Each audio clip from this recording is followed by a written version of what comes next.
당신은 상충하는 욕망들을 가지고 있습니다.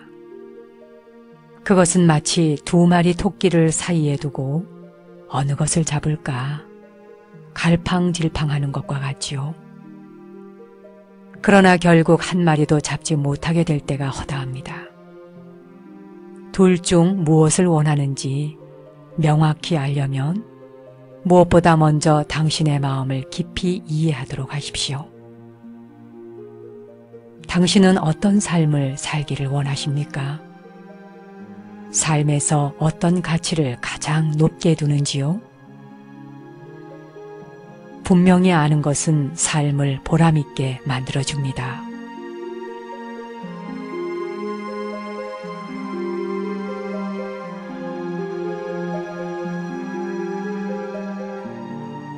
안녕하세요. 정목입니다. 이 상충하는 욕망을 가지고 있다는 건 그 어떤 것에도 만족하지 못한다 하는 말이지요. 실패를 거듭하는 사람들의 마음속에는 경험되지 않은 소망들이 수두룩하게 가라앉아 있습니다. 만약 내가 뭐뭐하다면 정말 행복할 텐데 라는 불분명한 희망들이 고통을 가져오는 것입니다. 어떤 만족이건 만족을 추구하게 되면 그것은 고통을 추구하는 것인 줄 깨달아야 합니다. 이것을 이해한다면 만족하고 싶은 욕망을 놓아버릴 수 있을 겁니다. 만족은 언젠가는 하면서 계속 뒤로 미루어 두는 것입니다. 나는 지금 행복하다 라고 말할 수 있는 사람이 진정 행복한 사람입니다.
우리가 살아가면서 두려움을 다루는 법, 이것만 공부하면 모든 거 다 해결되는 거겠죠? 우린 살면서 이런 사람, 또 저런 사람, 주변 사람들의 평판을 두려워하고 여론을 두려워하고 뭔가를 성취하지 못할까봐, 충족시키지 못할까봐, 또 기회를 얻지 못할까봐 두려워합니다. 또한 하지 말았어야 할 것을 했다 하는 아주 이상한 죄의식이 모든 두려움을 관통하고 지나가죠. 마음 공부를 하는 사람들이 스승을 찾아서, 선각자들을 찾아서 여기저기 두루두루 많이 다닙니다. 이런 스승이나 선각자를 찾는 그 마음의 밑바닥에도 역시 두려움이 도사리고 있는 것 아니겠습니까? 모든 사람이 아주 좋아하는, 존경받을 만한 사람이 되기 위해서 거칠에 치중하는 그런 행위의 이면에도 역시 두려움이 숨어 있다고 하죠. 용감하게 삶의 사건들에 직면하기로 마음먹고 있는지, 아니면 그냥 이성을 통해서 두려움을 몰아낼 것인지, 혹은 두려움에 사로잡혀 있는 마음을 만족시킬 만한 설명을 찾아낼 것인지, 두려움이 생길 때 어떻게 하는지, 당신은 라디오를 듣거나 또는 책을 읽거나 사원을 찾아가는지, 또 그것도 아니라면 특정한 형태의 믿음에 매달리고 있는지, 이런 것을 한번 자신에게 하나하나 점검해 보면서 또 물어보라는 거예요. 두려움이라는 것, 이것은 인간 내부에 아주 파괴적인 에너지로 작용하죠. 우선 두려움이 몰려오면 정신적으로 나약해집니다. 두려움이라고 하는 걸 경험해 보셨다면 작건 크건 여러분이 얼마나 소심해지고 위축받는지를 잘 아실 겁니다. 그뿐이 아니죠. 두려움이 몰려오면 생각을 왜곡합니다. 잘못된 상상 때문에 왜곡시키는 거죠. 그리고 아주 놀라우리만치 교묘하고 미묘한 온갖 종류의 이론이나 터무니없는 미신이나 믿음으로 스스로를 이끌어가기도 하고요. 그래서 사도와 같은 삿된 종교가, 사교가 생겨나는 것도 바로 이런 것 때문입니다. 두려움이 파괴적이다 하는 것을 이해하면 어떻게 마음에서 씻어낼 것인지, 사람들은 두려움의 원인을 제대로 파악하기만 한다면 두려움으로부터 자유로워질 수 있을 것이다 라고 생각합니다. 근데 정말 그럴까요? 원인을 밝히려고 노력을 해도, 또 두려움의 원인을 안다고 해도 두려움은 없어지지 않는다고 하는데, 그래? 두려움이 없어지지 않는다고? 그렇다면 우리가 깨달음을 향하여 마음 공부를 할 이유가 있나? 라고 물으실는지 모르겠습니다. 두려움이라고 하는 것이 꼭 없어져야 할 이유가 있나요, 여러분? 두려움이라는 것은 그저 거기에 있을 뿐인 것입니다. 두려움이 없어져야지만 행복하다라는 그 생각을 버리면 되는 것입니다. 두려움은 해칠 것이다 라는 여러분의 상상이 두려움을 두렵도록 만든다 하는 것을 이해하면 되는 것입니다.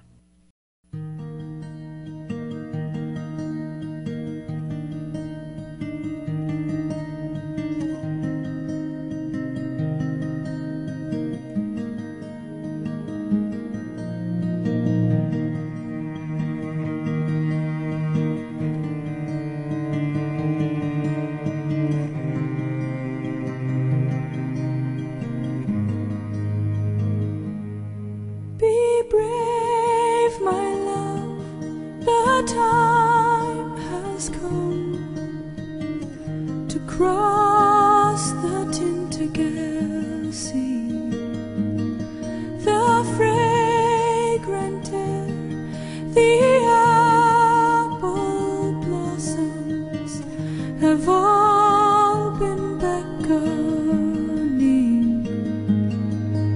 and there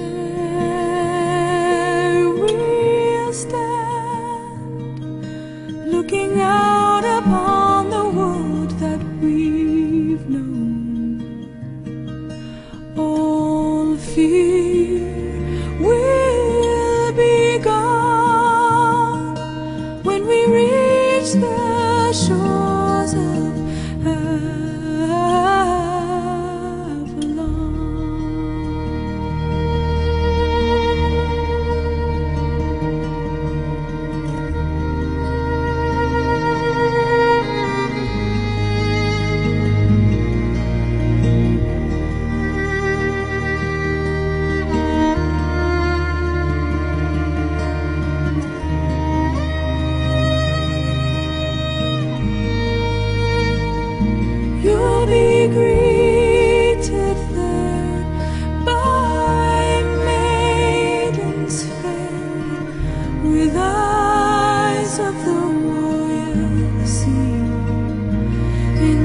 your garden.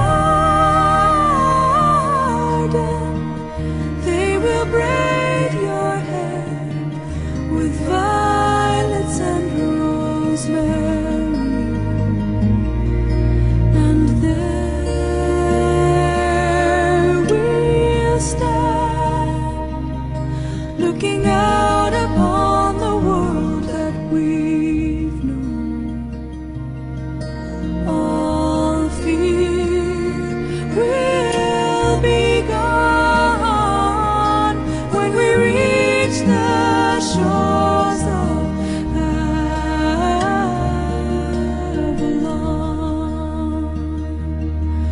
When we reach the shores of Avalon.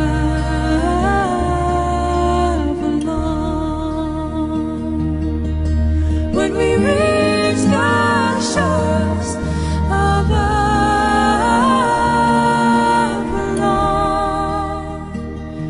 feel the wind on your face as we cross the stormy sea. Close your eyes, don't look back. There's nothing left to see.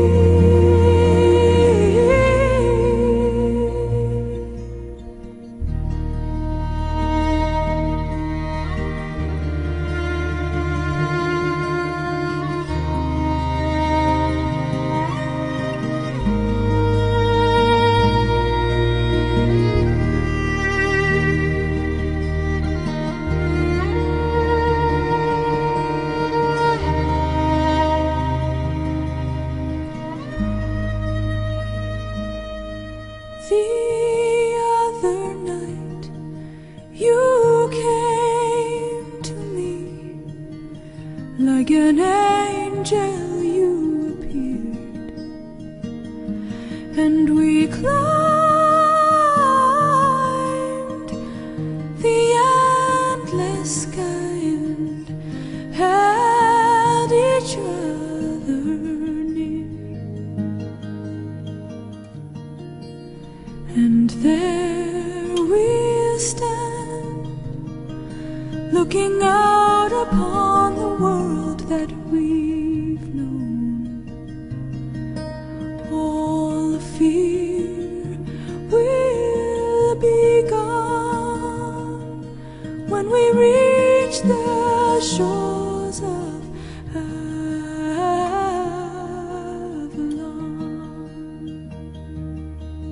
When we reach the shores of Avalon.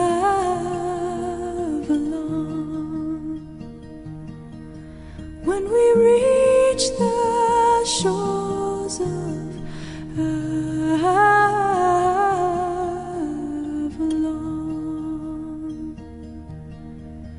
Be brave, my love.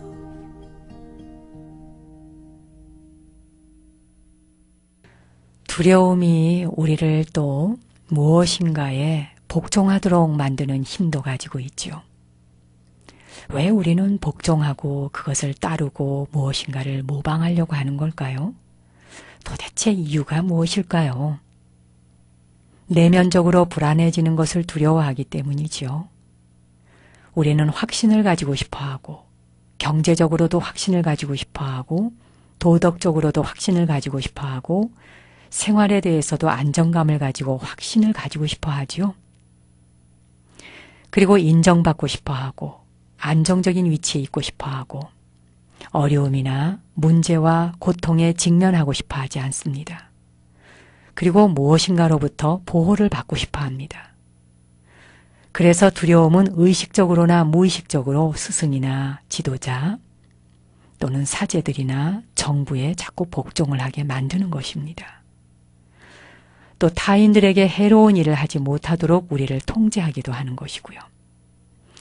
그런 일을 하면 벌을 받을 것이다 이렇게 생각하니까 복종을 하는 거지요. 예를 들어서 이 모든 행위들, 탐욕이나 또 목적 뒤에는 확신을 얻고 싶은 욕망, 말하자면 뭔가를 확실하게 보장받고 싶은 욕망이 숨어 있는 거예요. 두려움을 해소하지 않은 채, 두려움으로부터 자유로워지지도 못한 채 그냥 무조건 대놓고 복종하거나 복종당하는 것, 이건 별 의미가 없습니다. 중요한 것은 매일매일 이 두려움에 대해서 이해하고 두려움의 다양한 전개 방식을 이해하는 것이 가장 중요한 일입니다. 수행을 하고 계시는 분들은 수행 중에 알 수 없는 두려움과 직면하는 경우가 있을 겁니다. 여러분이 조금이라도 정진을 해보셨다면 그 정진 속에서 알 수 없는 무의식적인 두려움과 만나게 됩니다. 어떤 것은 이유가 분명한 두려움도 있지만 어떤 두려움은 도저히 해석이 되지 않는 두려움입니다. 그것은 고독이나 외로움하고도 맞물려 있을 것이고 뭔가 하여간 해석할 수 없는 어떤 두려움이 내면에서 스물스물 연기처럼 올라오는 경우도 있습니다. 그럴 때 우리는 그 두려움을 있는 그대로의 모습으로서 이해하려고 하지 않고 두려운 것은 무조건 싫어. 그런 식으로 무조건 두려움을 피하려고 하니까 오히려 그 두려움이라고 하는 감정, 그 느낌이 자신을 압도해 오는 것입니다. 이제부터는 말이죠. 어떤 식의 두려움이건 만약 두려움과 정면으로 대면해야 한다면 두려움이라는 것이 저 골목길에 모퉁이를 돌아올 수도 있고요. 아니면 여러분이 바라보는 저 산 너머에서 올 수도 있습니다. 어느 때는 여러분이 잠자려고 할 적에 이불 밑에서 슬며시 올라올 수도 있어요. 알 수가 없는 노릇이지요. 아무튼 그렇게 두려움이 여러분 곁에 동행하거나 동침하자라고 할 때 이제는 무조건 도망가거나 혼비백산하지 마십시오. 그저 가만히 곁에 두고 알아차려 보도록 하시고요. 두려움을 지켜보도록 하세요. 그렇게 하나하나 이해해 가시다 보면 두려움은 여러분을 결코 압도하거나 정복할 수 없습니다. 두려움과 친구가 된다는 말 혹시 들어보셨습니까? 마음 공부를 통해서만이 두려움은 여러분의 친구가 될 수 있습니다. 그렇지 않으면 두려움은 언제까지나 여러분을 괴롭히는 고통으로 몰아넣는 적일 뿐이겠지요.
당신의 발 아래 내 온 마음이 담긴 시의 꽃을 뿌리기 위해 나는 왔습니다.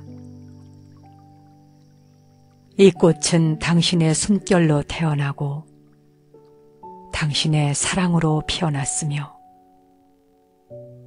나 홀로 고독하게 찾아 헤맨 끝에 발견하여 당신이 주신 손으로 꺾어 묶은 것입니다. 푸른 잎사귀들로 엮은 이 꽃묶음을 당신에게 드립니다. 바람에 흩어지는 이 영혼 가득한 꽃잎, 소박한 향기, 내 생애의 여러 계절 중에서 선택된 이 꽃들은 이제 나는 손을 합장하고 왔습니다. 본래 당신의 것인 이것을 당신께 드리기 위해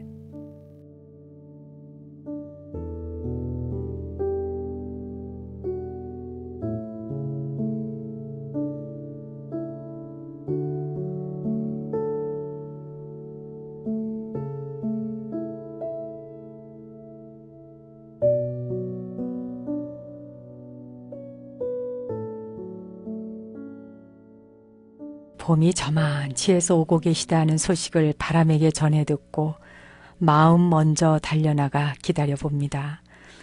요가난다가 깨달음을 완성한 뒤 불멸의 기쁨을 노래한 시를 오늘의 공양구로 낭송해 드렸습니다. 요가난다는 육신을 벗고 생사해탈의 경지로 들어간 지 20일이 되도록 그의 육체는 부패하지 않았고 얼굴엔 무한한 기쁨이 서려 있었다고 하지요. 욕망이 다 사라진 성자들의 몸은 가끔 부패하지 않은 채 마치 오래된 토기처럼 유지되기도 하는 모양입니다. 하지만 그런 것을 신성시하거나 집착하게 되면 진리로부터는 점점 멀어지겠지요. 마음 공부란 오직 알아차리는 힘, 지켜보는 힘을 통해 모든 현상을 꿰뚫어 통찰하고 철견하는 일입니다. 새봄과 함께 우리의 마음 챙김이 더욱 강해지고 명료하며 굳건하고 선명해서 고요하기를 기원해 봅니다. 자, 오늘도 편안한 자세로 앉아 보십시오. 저와 함께 명상해 보실까요?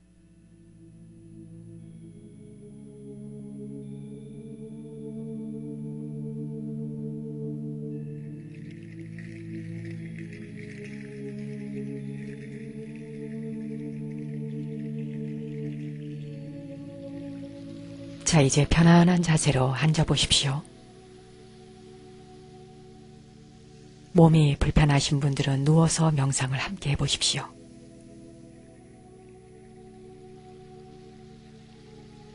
등과 허리를 곧게 펴고 가슴을 활짝 열어보세요.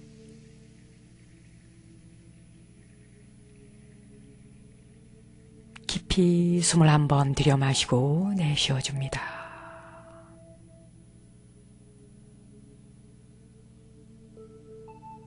눈은 감거나 뜨거나 자유롭게 하십시오. 눈을 뜨고 있는 분들은 시선을 편안한 지점에 아래로 툭 떨어뜨려 놓으세요.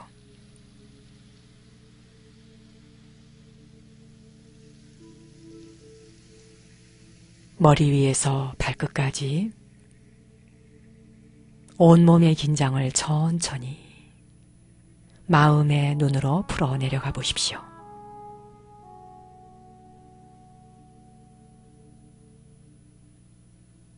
머리가 텅 비고 가벼워졌다 상상하십시오. 목과 어깨, 팔과 손가락 끝까지 긴장감을 풀어놓으십시오.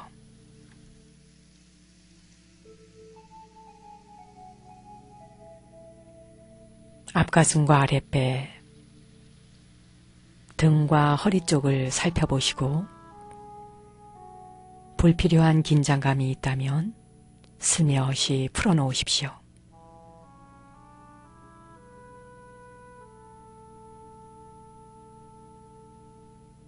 엉덩이와 허벅지, 무릎과 종아리, 발목과 발가락 끝까지 긴장감을 풀어놓습니다.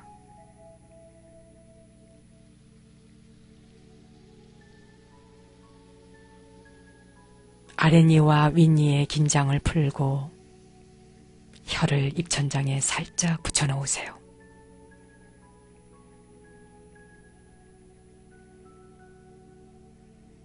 손이 자유로운 분은 손바닥이 위를 향하도록 해서 양손을 무릎 위에 가볍게 내려놓으십시오.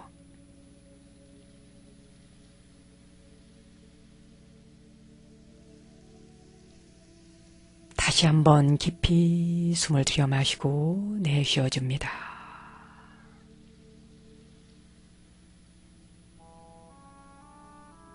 배꼽 아래 단전에 마음을 집중해 보십시오. 들이쉬고 내쉬고 들이쉬고 내쉬고 오직 숨이 들어오는 길목을 지켜보십시오. 고요히 앉아있는 자기 자신을 그대로 지켜보세요.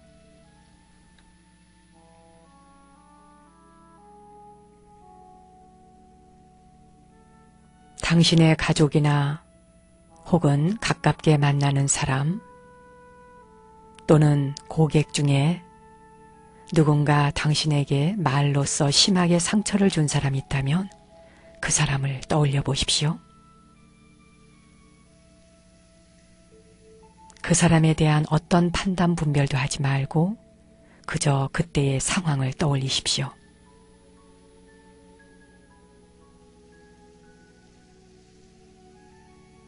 그 사람이 어떤 말로 당신을 상처 입혔나요? 잠시 돌아보십시오. 그 순간 당신은 어떻게 반응했었는지 그것을 기억해 보십시오.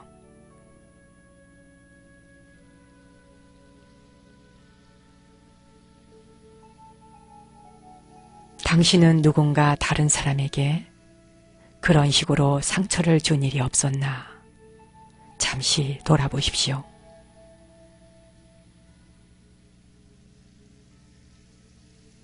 상처를 주는 사람, 상처를 받는 사람이 실제로 있는지 잠시 돌아보십시오.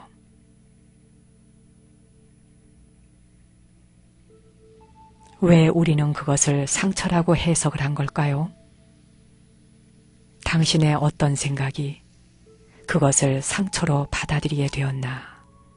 잠시 돌아보십시오.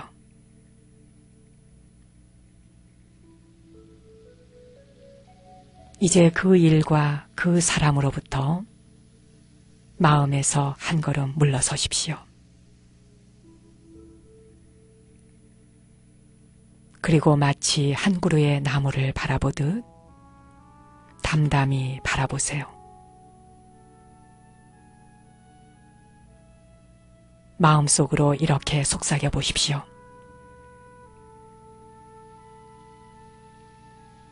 당신이 내게 준 상처 괜찮습니다. 나는 당신을 용서합니다.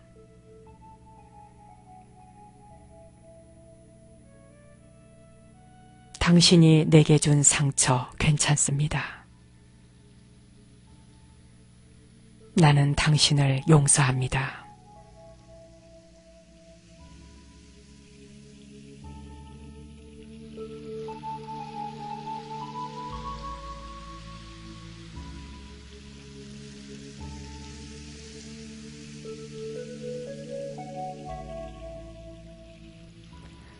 자, 이제 깍지를 끼고 팔을 앞으로 쭉 뻗어서 기지개를 켜보십시오.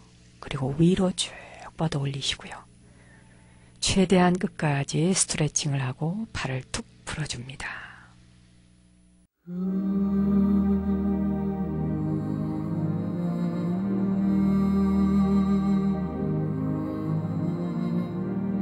오늘 내가 짓는 한 번의 웃음이 좌절하는 사람들에겐 밝은 희망이 되기를 기원드리며 저는 월요일 오전 10시에 다시 찾아뵙겠습니다. 당신과 내 안의 신성한 빛, 거룩한 불성 앞에 경배 올립니다.